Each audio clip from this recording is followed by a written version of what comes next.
Price Lord தேவ மக்களே, இந்த காலை வேளையிலும் உங்களை சந்திப்பதில் மிகுந்த சந்தோஷம். கடவுளுடைய வேத வார்த்தை நமக்கு ஆதாரமாக இருக்கிறது. அந்த ஆதாரத்தை எடுப்போம். சங்கீதம் 46:11. கர்த்தர் நம்மோடு கூட இருக்கிறார்.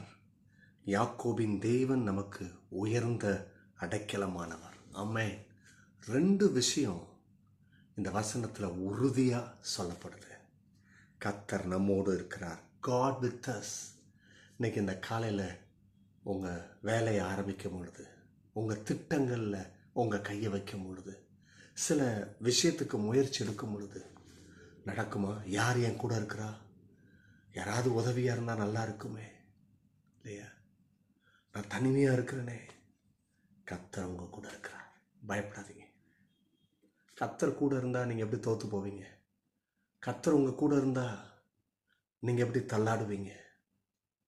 2வது, யாக்கோபின் தேவன் நமக்கு உயர்ந்த அடைக்கலமானவர். உயர்ந்த அடைக்கலம் பாருங்க. ஆபிரகாம், ஈசாக்கின், யாக்கோபின் தேவன், இந்த முற்பிதா இல்லையா? இதை நம்ம சொல்வது உண்டு. ஆனால் இந்த இடத்துல யாக்கோபை ரொம்ப மையப்படுத்தி சொல்லும் பொழுது அதில் ஏதோ ஒரு அர்த்தம் இருக்கு இல்லையா?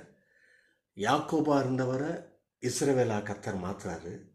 பேரை சேஞ்ச் பண்ணுன, நேம் டிரான்ஸ்ஃபர் ஆன, அங்கேருந்து வேறு பிடிக்க ஆரம்பிக்குது இல்லையா? அந்த ஒரு ஆள், அந்த யாக்கோபுன்ற ஒரு ஆள், அப்படியே யாக்கோபுக்கு 12 பேர் பிறக்கிறாங்க. அந்த 12லேருந்து அப்படியே ஒன்று ஒன்றா கூடுது கூடுது கூடுது கூடுது. இஸ்ரவேல்னு பேர் வச்சது அப்படியே அந்த ஜனத்திற்கு இஸ்ரவேல் எனப்படுகிறது.